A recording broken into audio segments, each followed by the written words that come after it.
Minasan konnichiwa. Konnichiwa. Welcome to Musings from Japan number 25. 25. Niju go. Wow. Yeah, we made it, Greg. 25. Yeah, can you believe it? Yeah. 25. Is that the silver anniversary? 25 Musings from Amazing. Japan. So- Number 25. So today is going to be kind of a special one. We're gonna reflect back on our, on our life so far in Japan and talk about the differences. And that's the big thing. We've talked about situations and stuff, but now we're going to focus on some of the differences that are really big for us. So, I think this will be cool. And maybe we might, if he wakes up, we might have a special visitor. That's right. Ty might come in. We might have a hello Ty. That's right. Hello Ty, hopefully. But I don't know. I told him about it, and he goes, okay, that's about as good as I can get. So if he calls in, we will answer. So yeah.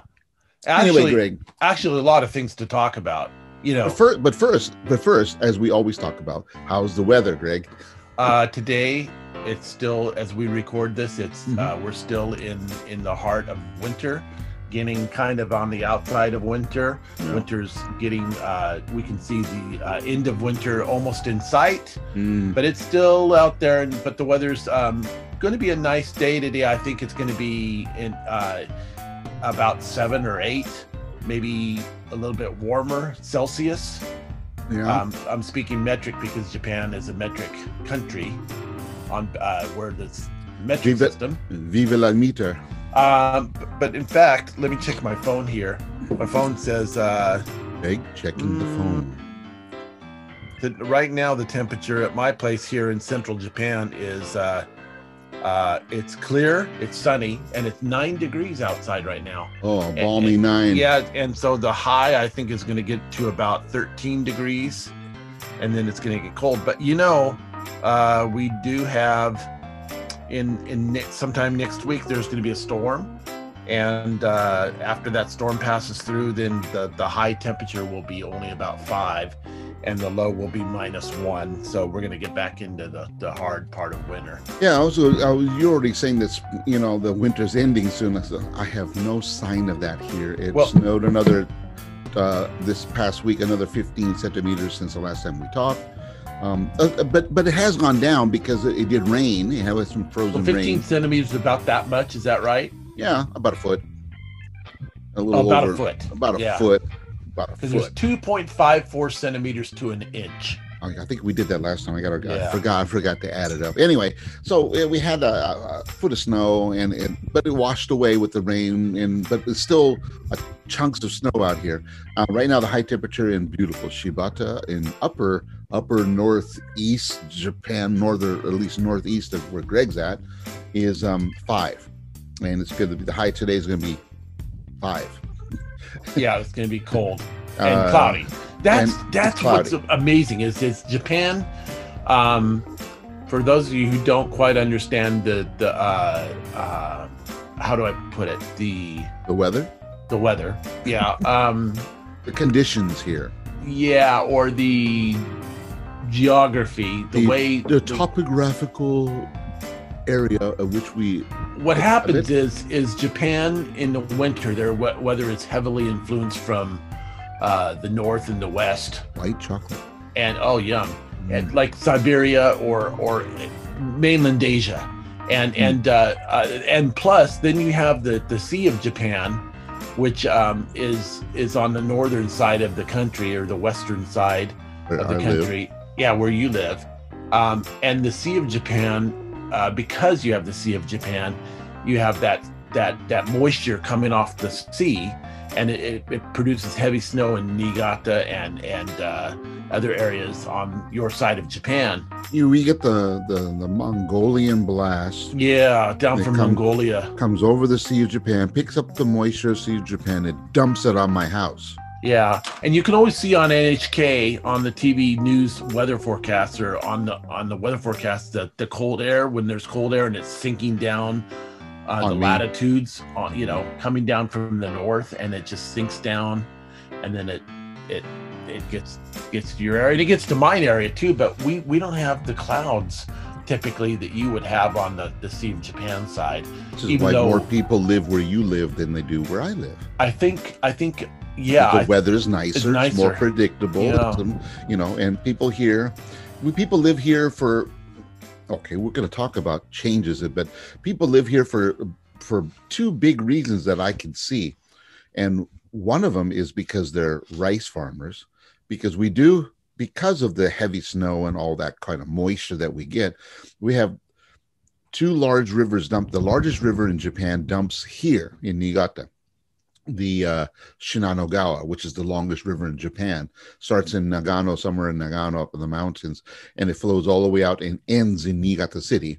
And another river, which is very long, it's probably in the top 20, the Agano River also dumps in the same area. So between these two, well, okay, we're getting into geography, right? Into these two rivers, we have a huge alluvium plain, which is Niigata City area in Nagaoka, Joetsu, all the way up into Sakata in Yamagata. So this whole area, this part of Japan is an alluvium, and the soil. You mean so alluvial? Nice.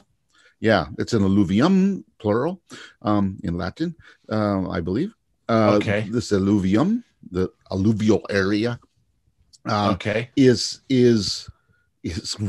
really, the soil's great. I mean, some of you have seen Japan. You can look at pictures here, and they always show that we have great tulips, we have great rice, we have great sake, we have clean water. I mean, I can open my tap here, and the water is clear. So you remember how those summers, where it'd be like the summer was starting, and it'd be May, maybe April or May in Shibata or Niigata. Oh, Shibata, right. I'm thinking Shibata. Yeah. And you can see the surrounding mountains and the tall mountains to the east, and they still have snow on the top. Yeah, massive amounts of snow.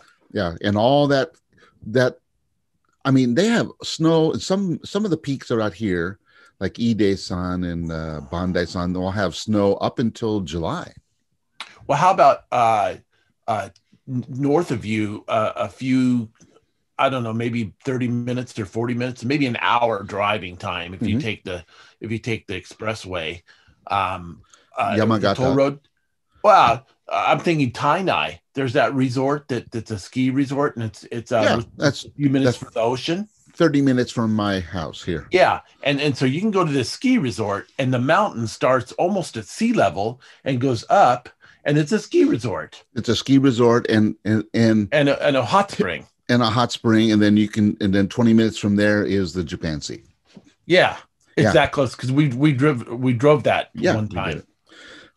It's great though. But what's cool about living in Japan though is that kind of differences, because in California, you don't get that anymore. I mean, I know California is beautiful, and California was probably the same way 100 years ago. I mean, I think about San Bernardino Mountains and Big Bear, where my parents live, and Lake Arrowhead and Crestline, rim of the world. You could be up here in beautiful clear, and then come down the valley, be nice and warm. The beach was at that time was only an hour drive to go to Newport Beach from San Bernardino. It was pretty close. Yeah, it's just an hour. But now, with traffic and the heavy traffic, you can't get there in an hour anymore. But when I was really young, we could get to the beach. It was kind of like we leave early, get there in the morning. By 9 o'clock, we're on the beach, have a great time. Leave by noon, be home by 3 o'clock. And that's with stopping for gas or something, pick up a burger or something. Yeah, it was really nice. It was kind of nice to get away. You kind of lose that feeling with the congestion. Here, we don't have the congestion on this side of Japan. No. Like I said, people don't live here. They live here because they're farmers. That's one. The other thing that they live here for is that they like the sea. They're fishermen. I mean, well, some of the best sushi that you get in this country comes from here. Squid, octopus, aji, mackerel, horse mackerel, snap, all the great fish right out here, in the Japan Sea. Oh, yummy. Well, it's almost like it is a treat. It's just a delight living in Japan and all the areas of Japan that we have that you can get all kinds of local specialties or fishes or fish or whatever the specialty may be, you know. And I'm always trying new things every day. And I know that how you're right in how, in fact, you introduced it all to me really about the specialty, the fish and the rice. And here in my home, we often eat Niigata rice because I asked my wife to buy it. You know, the best rice in Japan, or among the best rice. Koshihikari. No, Koshihikari. The best rice. Yeah. Not among, the. It's the best rice in Japan. Thank you, Greg. Remember that, folks. Actually, there is a contest, right? They have a rating system every year, and actually, Niigata rice for a couple years was number 2. Oh, what was number 1? I don't know. Toyama? No, I don't know. I stay out of that. Oh. But it was up here, Akita, somewhere Akita, Aomori, somewhere up in here. The far north of Honshu Island. A little bit north of us, but yeah. But last year, Niigata Koshihikari again assumed the number 1 position. Have you ever noticed about Japan though, is that when you're driving around, you know, speeds of driving, you know, driving speeds are generally slower, and they go, you know, it's based on the metric system, so you're in kilometers, not miles per hour. And so when you're going 50, sometimes 50 seems fast. Yeah. But in reality, 50 is only 39 miles an hour. And so you're not going as fast. And so as a result, distances may seem further, even though if you were driving at American speeds, you'd get there faster, and you would go further than you go here. For example, I drive at American speeds. I live at about 15 U.S. miles, less than 15 miles from the big bay that leads into Nagoya from the Pacific Ocean, and that the whole region down there is a very famous resort area.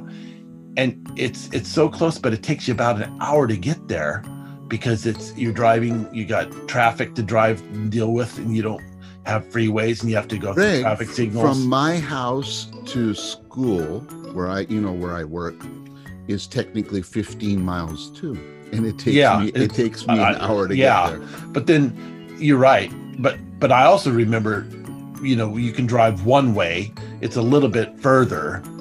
But remember how you can go through the Minato Harbor, or the harbor, Minato Tunnel, the big, or the tunnel that through the harbor tunnel that goes under the opening to the Shinano River, and right near the Sea of Japan. But that tunnel was about what is it, 1 or 2 kilometers long? It's 2-point-something kilometers. So it's over a mile. It's over a mile long. Goes under the water, under where the 2 rivers actually dump into Niigata. They built a tunnel underneath so you can get onto the island. That's one thing I really love about Japan is the fact that they build the infrastructure necessary to make it a lot easier, I think, on people living here. The problem is it takes them a long time to build that infrastructure. Yeah. But once it's done, they maintain it. It's maintained, and it's just world class. It's great. How many potholes have you hit this winter? Well, I had one in my parking lot, but they usually fix those too. But I mean, forget the part. I'm on the road driving to work. No, you don't. We don't have what's a pothole here in Japan? Yeah, right. There's no potholes. Yeah, no potholes. No. And the weather is worse here than California. But every time I go to California, I'm killing myself hitting potholes. You know, everywhere, driving on streets in California. Ridiculous. Can you believe I've only been to California one time in the past almost 8 years now? It's been 7.5. It's been a little under 7.5 years that in 2013, I was in California 2 times. Mm-hmm. Oh, wow. No, I left California in the middle of May, came here to Japan. That's 8 years now. It's coming up to 8 years. Yeah. And I think this will be my 9th spring in Japan coming up. Mm-hmm. In May, it'll be 9 years that I came to Japan. And I guess what I'm trying to say is that the So I went back to California that year after a summer, after living in or being in Japan for 85 days. And the visa only the tourist visa only allows you to stay for 90 days, which it's just your passport. That's all it was. And for 90 days, and then you have to return. I stayed 85, and I stayed America 2 months, and then I got my visa to study here in Japan, to study Japanese. And so I came back to Japan and with the approval to study. And then so I came and got my visa when I got back to Japan. And I've only left the country one time since that September of 2013. No, you've left more than that. You've been to Thailand. Sorry. I've been to Thailand 3 times. Yeah. 3 different years we went to Thailand, but which was leaving the country, of course. But it just didn't feel like going back to America. It just felt like, because Thailand is 2 time zones to the west, and it's a 6.5 hour plane flight to the west, but it seems so fast. I don't know why. Well, and see again, that's an American perspective. Only Americans have this perspective, because if you talk to Americans and Canadians, I'll add that. Because if you I've talked to people from Europe, especially when they talk about traveling, I mean, they'll travel 4 or 5 different countries, and it's so different for them. When you go from France to Spain to Germany to Italy or whatever, it's so different everywhere, but Americans don't have that feeling, because America is so big. You're when you travel, 6 hours, going from Chicago to LA. I mean, right. I don't know. How long is Chicago from LA? You mean on an airplane? Yeah. Well, about 3.5 hours, I think. 3.5. So you're talking just you're just going from, the Midwest, or you're going from the East Coast to the West Coast. That's nothing, to an American. People do that for work that way. But for the rest of the world, traveling 6, like when I go to the Philippines or when I've been to Thailand or to New Zealand, which is really far. You talk about long flight, 12, 13 hours straight down. And you're going when you're from Japan to New Zealand, and you get there in 12 hours or so, but you've only changed 2 time zones. Yeah. And it's like, but the flight is so long. I mean, you leave at night. That's the thing. Which I remember leaving like at 6 o'clock in the evening and getting there the next morning. That was, and you get there in the morning, and then you can enjoy the day, and hanging out with the Kiwi and stuff, but really hard, because it's you're sitting on a plane for that long, or the times I've been to China, from here. Now you've been to China, but from the States, right, Greg? Yeah, just from the States. But that was 2011, and I went to China, and I left. How did I do that? I flew through Tokyo. I remember that, and I barely made my connection to Hong Kong at Narita Airport, because they had massive lines through customs. But they knew that, and so they says, anybody going on to China or somewhere else or foreign destination. Yeah, when you transition, and when you did it, that was before they had reformed the airport. Because when you did it, I had the same problem when I would return back from the States or from a school trip, and I come back and I go to Narita, and I have to go through immigration. They hadn't reformed it yet, so you can get out, because I had to go catch a train. I had to catch a Narita Express to get to Tokyo, to catch my Shinkansen to get it back to Niigata, to catch the train that would take me back to Nakajo. I still have 4 trains to catch. Yeah, but they don't care. No, and they don't at that time. But now the line was massive, and there had been no way, had they not taken they asked people, and a bunch of people raised their hand. They took a group to another area of the airport, right. And opened up a new immigration line. That's what they would do, right? It was very quiet area, and it was very fast. Well, this is part of what we want to talk about, the changes. When I first came, we both came in 1983 on with the wind orchestra from college, from university. Yeah. But when I came here to work in 1991, I flew into Osaka. not Kansai, because Kansai didn't exist. I flew Yeah. into Itami. Yeah, and that was the same airport you and I both came into. And I flew in there from San Jose. So did they had a nonstop flight from San Jose at the time? At the time, I could fly from San Jose, California to Itami, Osaka. And I remember because Itami, and still Itami is a small, Itami exists now, but it's been reformed. So it's a local airport. When Greg and I flew, it's nice and new. They have good shops and stuff. But when I flew in, it was kind of still the old. Yeah. They still have prop planes flying here. Wow. I've flown a prop plane from Niigata to Itami, so I just remember flying into there, leaving San Jose in California in 1991, in the spring of 91. And I remember California was in the midst at that time, again, one of the many droughts they've had.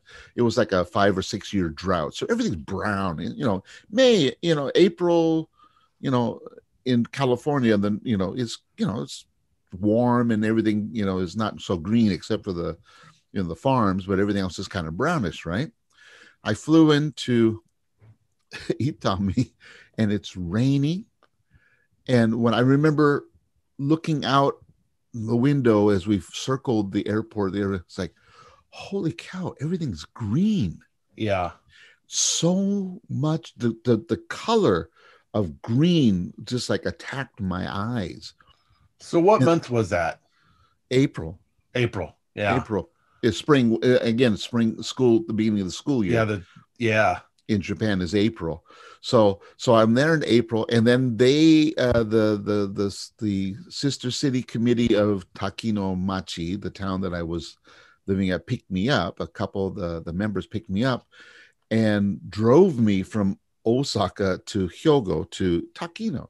So now we're talking in miles, that it's only about 25 miles. But it took us an hour and a half. Yeah. And we took the Kosokudo, the expressway. The expressway.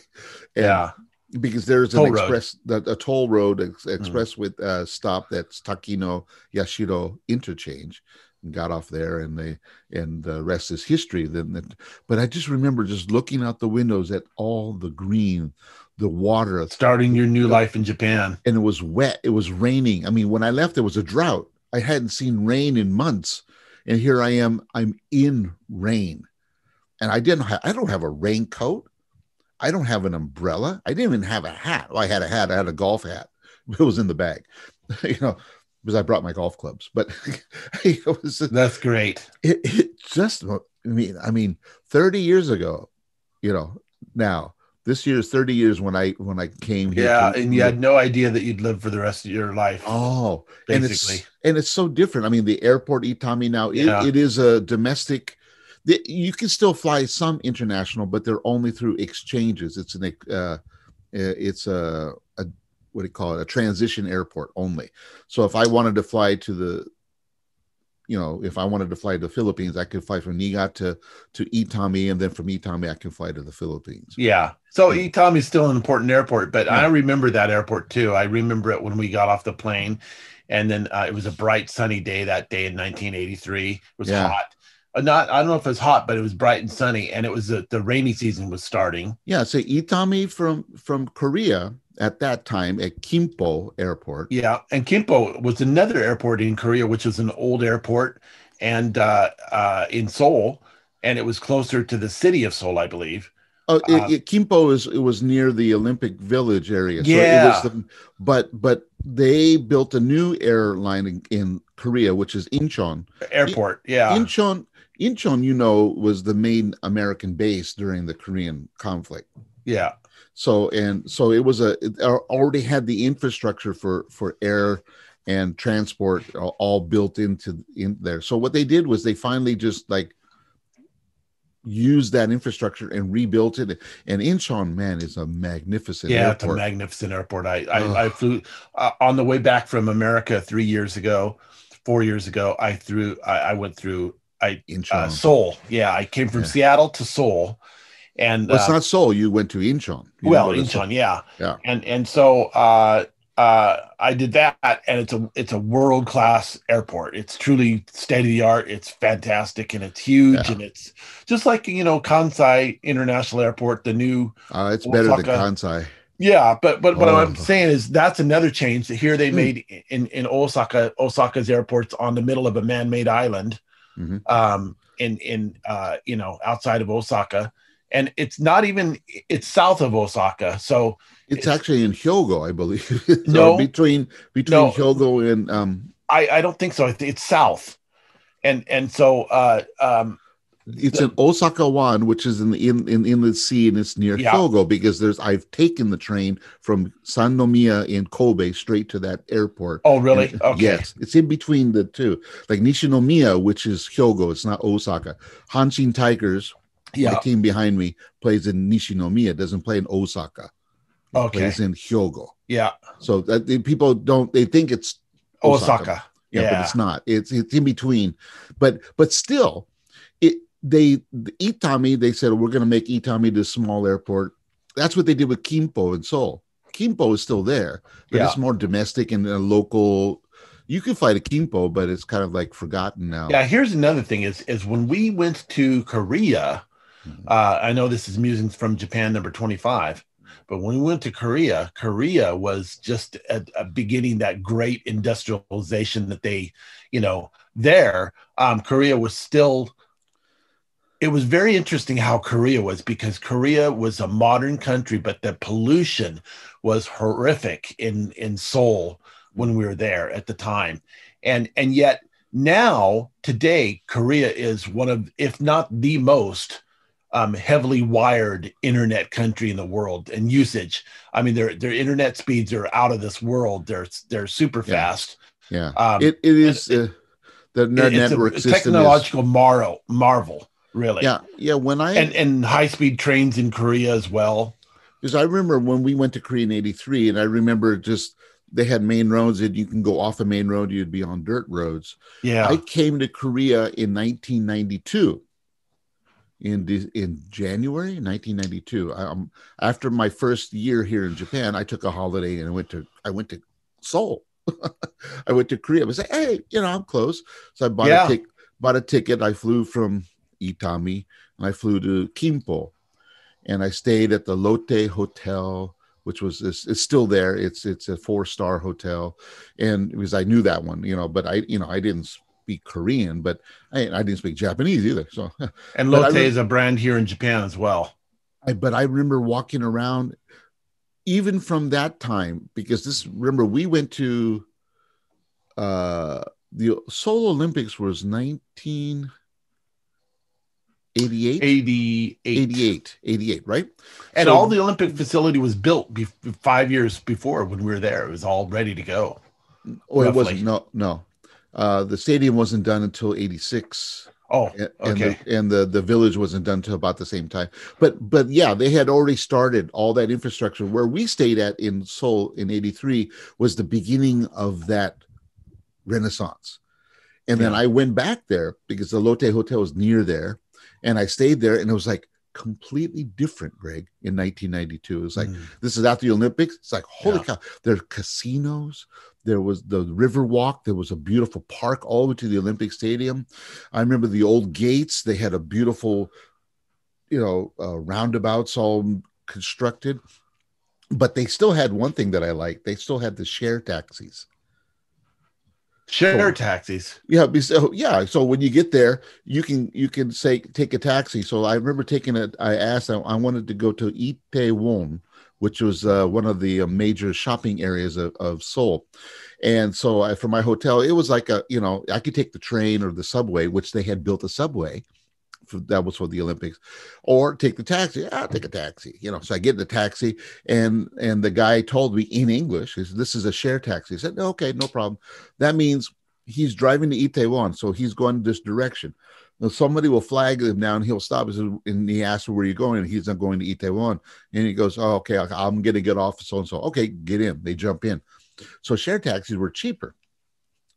Last time I went to Seoul, which was maybe 2 years ago, and 3 years ago with the students, we were transitioning. We actually took a tour. Those are gone. The share taxis? Gone. I mean, they're Gone. taxis. It's more like Japan now. Yeah. You have a taxi business. They have their own areas, the stands. The train system is fantastic. The buses, they have a great bus system.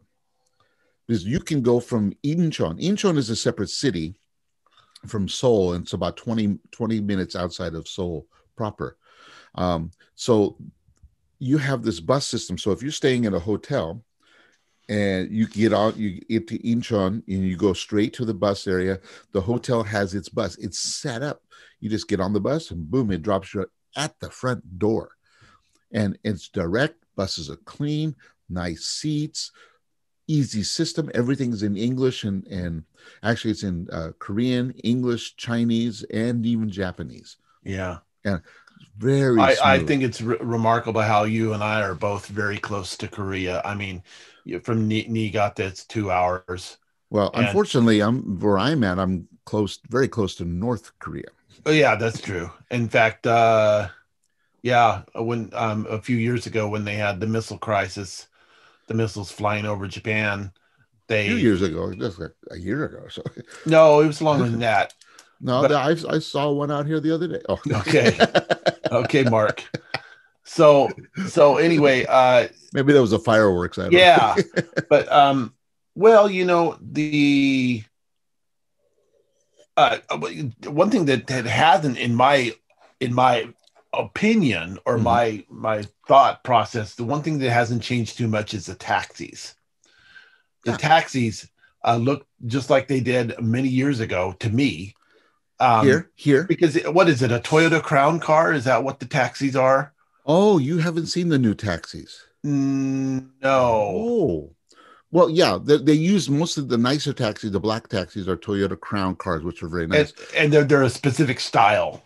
But they kind of like they're all like Echo London taxis. But they're all Echo now. Echo. What does that mean? They're hybrids or no, I've ridden in those. Yeah, I've ridden in those. And now they have higher Priuses. roofs. Yeah, they have not the Prius. I'm talking about they're like boxy and they're high, so you can like stand and walk into a taxi. Wow. And actually they have lots of luggage room now, and they're a little more compact, so they can get around more. Yeah, I mean they have. Actually, I have ridden at the newer taxis, a lot of times. Right. So and it's very nice now, and no more smoking. Yeah, that's a nice thing. You don't get in a smelly taxi. I remember my first taxi when I lived here. I was in Kobe, and I was with the Kobe Symphonic Band. I was playing in a wind orchestra in Kobe, and after a concert in Japan, you always have an enkai, after party. So everyone's drinking, and I was staying at a hotel. But I didn't know. I still didn't speak English, Japanese. I didn't know where to go, and the guy put me in a taxi, and the taxi took me to my hotel. It was fine, but the taxi driver was smoking the whole time. It's like. Yeah, driving like this. I think you can find that still here if you want. By the way, Niigata at least Niigata City, there's a regulation: no more smoking. All public vehicles are smoke free now. Oh, that's good. Yeah, but that's one thing that has changed too, is because Japan still is a country that has heavy smoking. Heavy smokers. I mean, restaurants, you can even go into restaurants, but restaurants have the separation.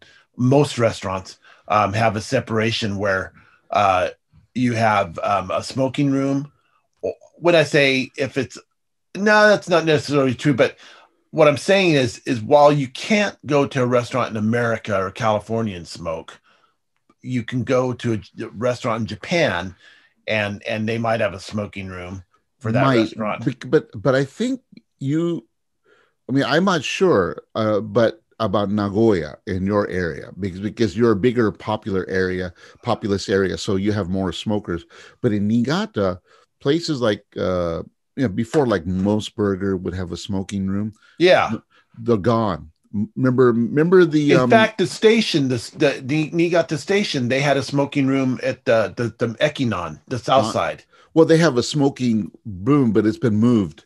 They also, but we're talking now restaurants and those facilities that are in like public areas, like in the train stations, the bus areas, or those, no more smoking. You must go to the smoking room.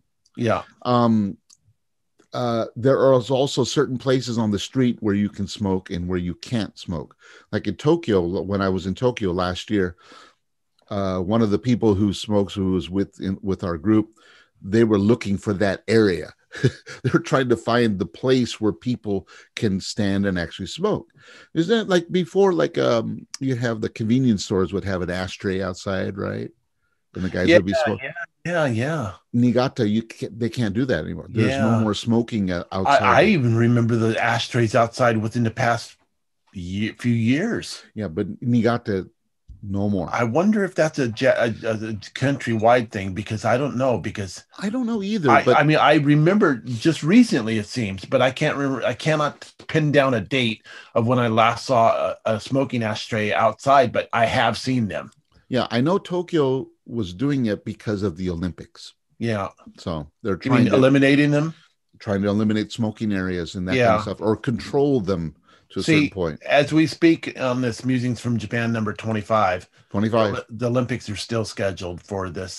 They were postponed from last year, which is 2020, and because of the Corona-19 pandemic, but they are scheduled to go on still in this later this summer. We'll see. Yeah, I think it'll happen. I think it's going to happen, but I think it's going to be. It'll happen, but there'll be no people at it. I think that's what it's going to be. It's going to be a TV event. A TV event. Yeah, so tune in to Japan. I think that might be the only way they can do it, because I don't think they expected. Well, because the United States helped it. Look what happened with the NBA, with the bubble, and they had no people in the crowd, and they did a whole championship last year. The baseball did the World Series with no people, and they did it. Right now the Super Bowl just only had a limited crowd, and they did it. That's what they're going to do with the Olympics. The U.S. proved that it could be done. There might be some minor COVID, but the small instances are not going to stop the Olympics. Not going to stop the money, man. Yeah. So anyway, that's we'll see what happens, but that's currently scheduled for later in the year. Yes. July 23rd, my sister's birthday. Oh, is that it? That's yeah. Denise, if you're watching, happy birthday. Happy birthday, Denise. The Olympics are for you. Well, I was thinking also, Japanese life in Japan has changed, I think. Even has it changed for me even? Yeah, I guess it would, but I'm just thinking from a long-term standpoint. When I started studying Japanese, it was almost 40 years ago. And I started studying Japanese around the time we went to Japan together in 1983 with our colleagues and friends from Fresno State. Right. And I started studying at that time. I bought some books and Japanese books, and I took a class at the university. My teacher was born and raised in Japan, and then she was a linguistics professor at Fresno State. And I bought books in Japanese, and they're quite different how they make textbooks and books and study materials for Japanese language now. And I think that the Japanese language instruction today is so much better. My teacher was a great teacher, but I'm saying in general with the industry, here, let me give you an example. This is a book. Look at this book. This is one thing that's an old tradition of Japan that bookstores. This is Kinokuniya, which they have locations in America, but it's a Japanese bookstore, and it comes with this nice complimentary book cover you can ask them to put on your book when you buy a book at the store. But I have books on Chinese characters that we use for Japanese. Look at how good this book is. and this is one of like 10 or 15 different books on kanji that I have. But Japanese language instruction is so much better today than it was, say, the time you came to Japan, I think. I mean, it would have been virtually... I didn't study. Well, yeah, but look, had you studied you could have probably studied when you came to Japan. You could have gone to a language school. Well, I could have. I was offered. I actually went to a couple of demonstration classes, but at the time, Greg, I didn't. My plan was to come here for 1 year and go back. Yeah, and little did you know you'd live the majority of your life here. Yes, but then and have children here, and have a house here. Have them. I've lived almost 15% of my life here in Japan, I think. Yeah. I mean, almost 9 years now. So, or 8 years. It's coming into 8 years, and I'm coming into my 9th spring. I don't know how to calculate it. But either way, I have dozens and dozens and dozens of books that help me study Japanese. Japanese book. Let's see. Do I have any Japanese books? I have... Let's see. I have this one. Actually, I wanted you to buy this. What I do is I don't study Japanese. I study culture. Yeah. So I bought this book. The Four Immigrants manga. Interesting. This is written by this was a manga that was actually done in San Francisco around the time of the great earthquake of the. And for those who don't know what manga is, what is manga, real quick? It's a comic, So okay, yeah, comic style. It's a Japanese. Anyway, but this is reproductions or copies of this old manga that this artist produced. Here it is. This guy here. He was an immigrant who left Japan, went to the U.S. to find his fortune, but he was an art student, and he had studied actually in, I believe, I'm looking quickly, he's from Totori. Oh, yeah. So he came from a very, very, very rural area of Japan, and then went to Japan, San Francisco.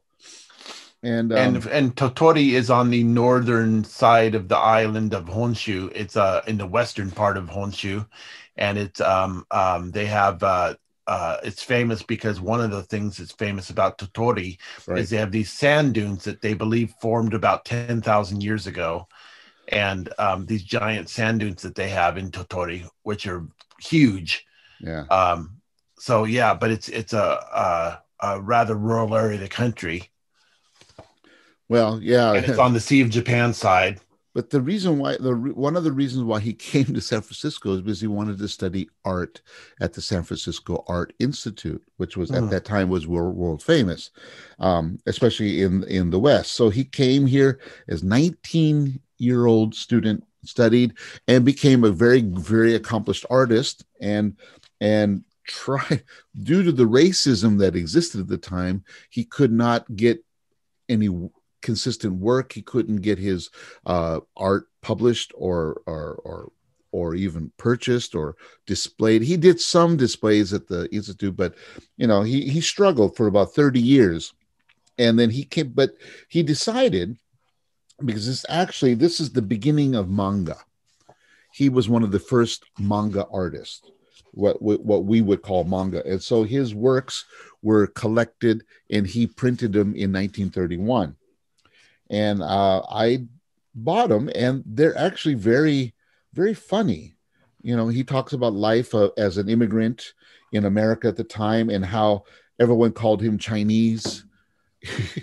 Because in San Francisco, you think of Chinatown, but actually at that time, it was a huge Japantown. Yeah, their Japantown is in a central location in the middle of the city, and yeah, he talks about when he was to find work, he would get field work. He would work as an immigrant, what do you call it, a migrant worker. Yeah, he'd go up, and he talks about going to Stockton, into Madeira, picking almonds in Madeira. And if you notice, a lot of the a lot of the Japanese immigrants or the Japanese families that have lived in America for so long time, that have established roots in or several generations, they were from agricultural families. Right.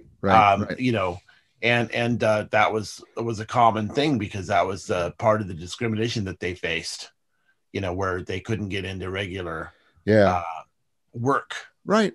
So I study these kind of things. I know Greg likes to get into the actual nuts and bolts of Japanese language, but but you know, speaking of that,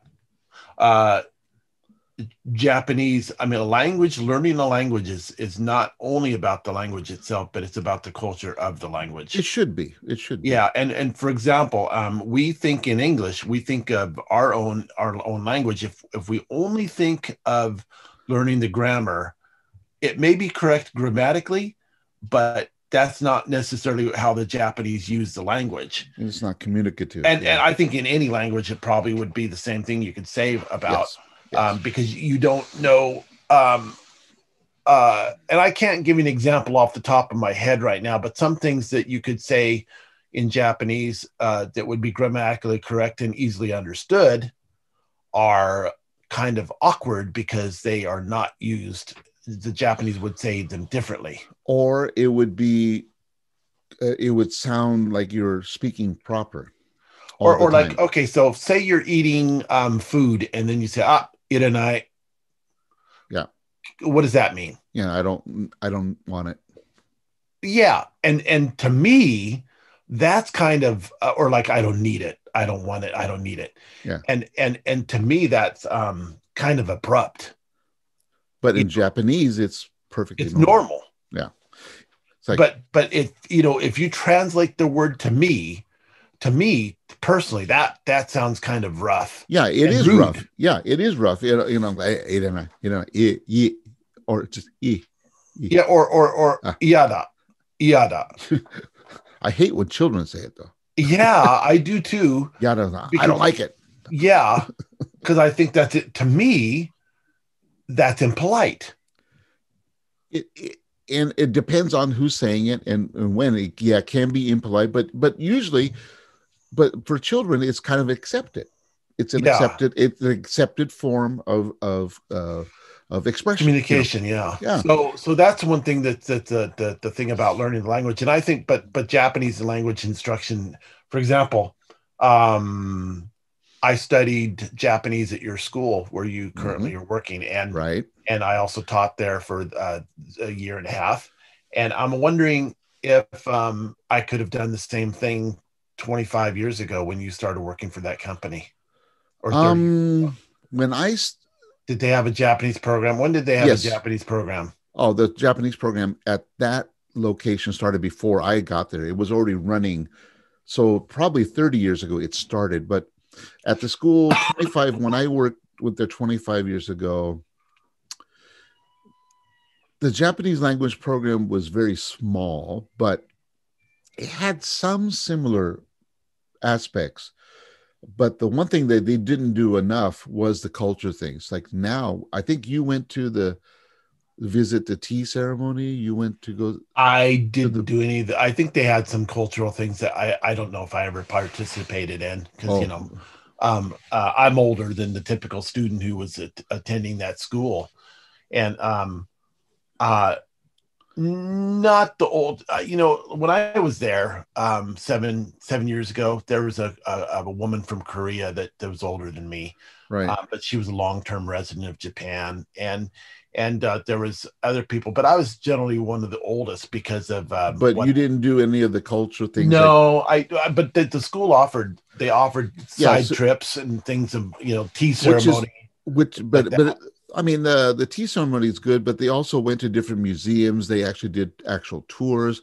They went to see events, and now they do volunteer activities in Japanese. So they actually do. They probably didn't have that even for you, but providing practical experience. Right, exactly. So they would go out and they went to some farms, they did some food processing, they went to Sanjo to do the metal look at the industrial complexes there and see about.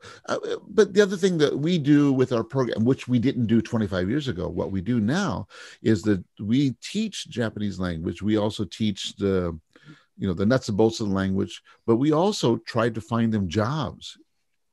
Once they get the qualifications of N2 or higher, N2 or N1, then they're able to get a job. So like we do job placement. Yeah, you have students at that school, even your school, that come in there and they buckle down and they really focus on their Japanese studies. And some of them are studying in their home countries. They come from abroad and they study in their home countries. They study the language, and then they advance their fluency in the language and skill level. And as long as they pass the certification for Japanese language proficiency test, then they can get a job. Or in some cases this year, we have 2 students who passed the certification. So now they can advance to university. And so they can study, they get advanced studies. Which we had students that were in my class that I had that did that. And that's what a lot of. It's the same in the States though, right? Just like if I send students to America or Europe or Australia, they have to pass an English proficiency so they can study at the university. I met right after we came back from Japan in 1983. I met some Japanese nationals who were, if you recall, Fresno State near the bucket. In that building complex, and where the bucket was, the vintage room, and all those places were, in the center of campus, right by the parking lot near the library, there was a place that foreigners would study. Right. I forgot what they called it. Learning center. But it was this place, and they'd go there, and they'd improve their English and to hopefully matriculate into Fresno State. Right. And so it would give them a chance to get into country, and they'd study there, and so that's common, I think. And it's kind of like what your school does. Well, that's what I have been doing for the past almost 30 years now. Yeah. Even when I was the principal of the high school, all of my students were study abroad. They went abroad and they studied in Europe and in America and Australia. Yeah, because your school, you spoke English, so you provided them with the experience and the education, the tools, the education. And then they also the certification, which you need TOEFL or IELTS to study abroad from in the United States or in Europe. You need those 2 tests, a proficiency in one of those 2 tests. I know, and my son Ty, who didn't call today, by the way. Okay, where are you, Ty? He's asleep, so let's keep it quiet. Okimasu. Yada. If I try to wake up Ty now, he would say yada. Yada. Yeah. Or dame. Dame. Don't. Dame. Don't. Dame. But sorry. Okay. Yeah. So anyway, well, okay. Oh yeah. We're gonna close out this Musings, but what's the memorable difference that you have from your experience from, let's say, from 1983 to now, Greg? Something that you remember then that now it's like, ooh, that's really has changed a lot. Oh, I don't know. I mean, I think there's a million things that we can talk about. Choose one. Well, I mean, I mean, we could fill a million music in Japan. Well, I could talk about one to end, end our 25 I might have one too, but okay, let's add. Okay. The big thing for me is when I moved in '91, when I came to Japan and I was in Hyogo. They put me in an apartment. They gave me a bicycle. They told me, the places to go and stuff, and that was kind of cool. One thing that at that time, it was hard for me that I didn't understand it. And a lot of my foreign friends at the time and since then have told me that it really bothered them, was every time I would go someplace, I'd have and there were children there or something, they had a certain way of reacting to you. Obviously, they would say, "Gaijin." they would walk. They would "Gaijin da, Gaijin da." Look, it's a foreigner. Yeah, or it's a foreigner. Yeah, it's a foreigner. It's a foreigner. And I remember riding my bicycle along the Takogawa. Is it Takogawa? What's the name of the river? I forgot. The Takino was on the Kakogawa River. The Kakogawa River. I remember riding my bicycle along the Kakogawa River, going to the junior high school, the middle school, and little children running, "Gaijin da, gaijin," running after me and pointing, and everywhere I would go, children would look at me and go. I was the only foreigner living in the town at the time, so I understand that. But I don't see that anymore. And when I taught in the schools, the reaction of children to me and students was like, and they would move to the side or let me pass, or if they had enough guts to say hello, they go, "Hi." And they would. I think that's one thing that's slowly, even still, it's still present, but that's one thing that's changing. But for me, in this area at least, I noticed it at my school just this last week, where I would go into school. I see the students there and I go, "Hey," and they go, "Hey." And it hit me. Because even at my school 25 years ago, if I went, "Hey," and they went, "Sensei," yeah, they would pause and make sure that they made contact and they would do something. That would be, but now very, very common. Now there's nothing. There's absolutely nothing. And I've got parents the same way. I used to see parents 25 years ago. Parents would be afraid to talk to me. I would say, "Oh, how exam was?" They go, and move to the side. But now, for me, everywhere, since I've been here so long, I guess in this area,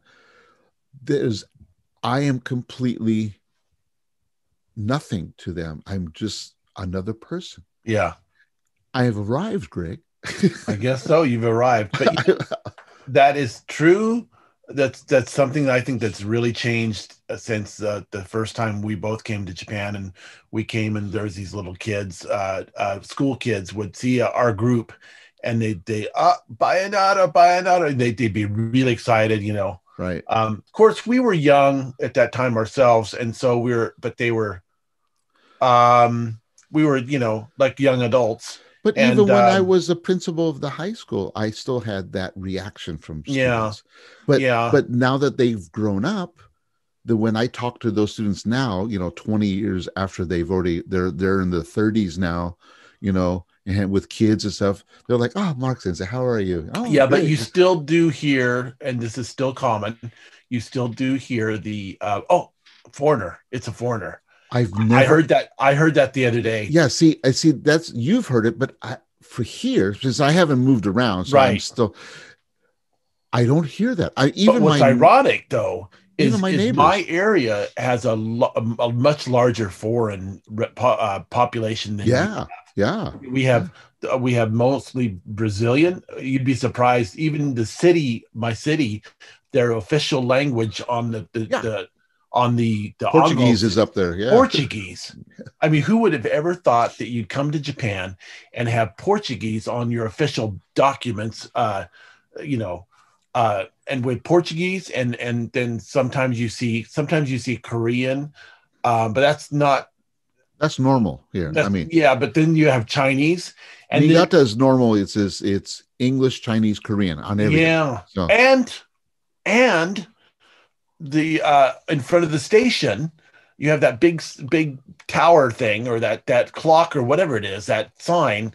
I don't know what it is. It's across from the station, but that's also, there's 4 languages, including Russian. Because Russian used to be big here. If you see a Caucasian person, it's often Russian. When I was first here in Niigata, they thought I was Russian. Oh, really? And I was Yeah. going, but that's gone. The Russians are gone.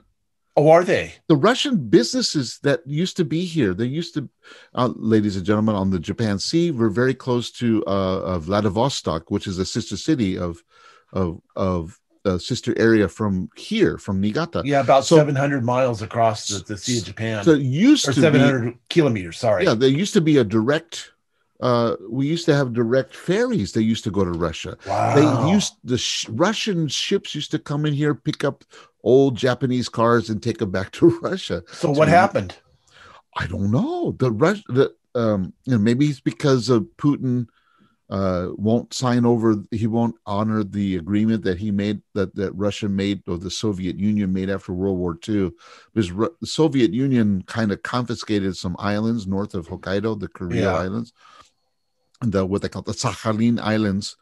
They used to be Japanese, but Soviet Union took them, and they signed an agreement in 1952 when the treaty was formalized that they would give them back. Hasn't happened.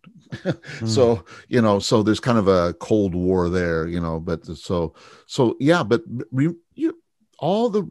everything in town. I remember there used to be a Russian village here in Niigata. They had built this big amusement park for Russian, and the Russian dancers and Russian music. And we used to teach Russian. When you were at my school, there was Russian classes, right? I think so. Yeah, we had Russian. I had students who were studying Russian. They had a choice to study Korean. Even in Chinese, the past few years, it's changed. Right. But the interest in Russian disappeared about 4 years ago. Wow. And so I used to send students to Russia to do exchange programs in Russia, but it's all gone now. Yeah. So in Niigata, Russia was a big part of the community here, but now it's gone. So the foreigners that are here, like me, are mostly like old Americans or old Aussies or well, here in my area, they're old Canadians, Brazilians, Filipinos. Filipinos, Chinese. Yeah, I think there's a Korean population. Yeah, we have a lot of Chinese and Koreans. Yeah, in my own town, I might have mentioned this before on one of these shows. Is that there's only 75 or 80 Americans that are residents of Okazaki City, and I'm one of them. And in this area right here, this elementary school area that I'm in, I'm the only American. Yeah. Yeah, the only American who is registered as an American. There may be other Americans here who were born in America and hold an American passport, but they're not registered as Americans. They're like have dual citizenship. You can't have dual citizenship. Well, okay, so let's just put it this way: they that's right. They're incognito. Yeah, but they'll choose citizenship someday. So let's just put it that way. Okay. Well.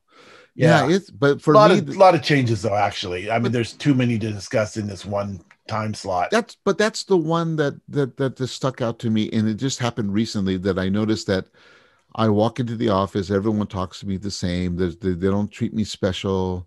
They don't do, and I like that. I could be myself. Yeah, because you're almost part of the circle. Well, you are part of the circle. You're part of the group. Yeah. And I think that's what it is. I'm no longer the outside monkey. I'm actually in the monkey herd. Yeah. I mean, it's nice to be in a group. Yeah, it is in a way. So it's very comforting. So it's nice that way. So. Well, anyway, lots of stuff to talk about, but all right, next time, we'll leave that to next time. Yeah. Next time you're gonna tell me something. You're gonna think about it. This is your homework. Shukadai. Greg no shukadai, so これは考えください。そうこれアメリカの日本の違いますのこと。はい。はい。Okay. Got it. Okay です。はい。I just said it. I couldn't write it. 了解です。There's nothing on there. Anyway. All right, Greggy. I want you to have a great day and a great week. Oh, today, ladies and gentlemen, we are filming. Gosh, we are recording this on the holiday, a national holiday, yes, and it's called Foundation Day. Foundation Day. Today is Japan's birthday. Happy birthday. Happy birthday. Happy birthday. Okay, thank you. How old is Japan? What, 1,000 years old? Yeah, like more than almost. Let's see, what years? This is 20. I don't Almost know. all. See, if you go back to the Nara Jidai, which is AD 700. Okay, 2,000 years old. So 1,500 years. Well, the areas But in if you go this. back to Jomon, so yeah, about 2,000, roughly, give or take a century.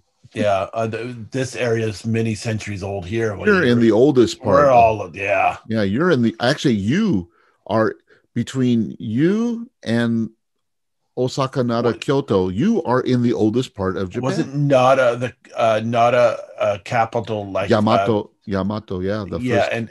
Before Nara, there's an area called Yamato down there near south of Nara and the Yamato. But 1,500 years ago, I think. More than that, even. Yeah. Nara is like 1,500, but before Nara, there was another kingdom. Yeah. Ladies and gentlemen, next musings will be Japanese history. Oh, we better not go there. Yeah. But I mean, I could even tell you that near between here and Nagoya, there's a place that was an epic battlefield, kind of that rivaled Braveheart. Yeah, yeah, all over the place. Yeah, weren't you on a drama? You were on a recent TV drama, right? Your area. We were.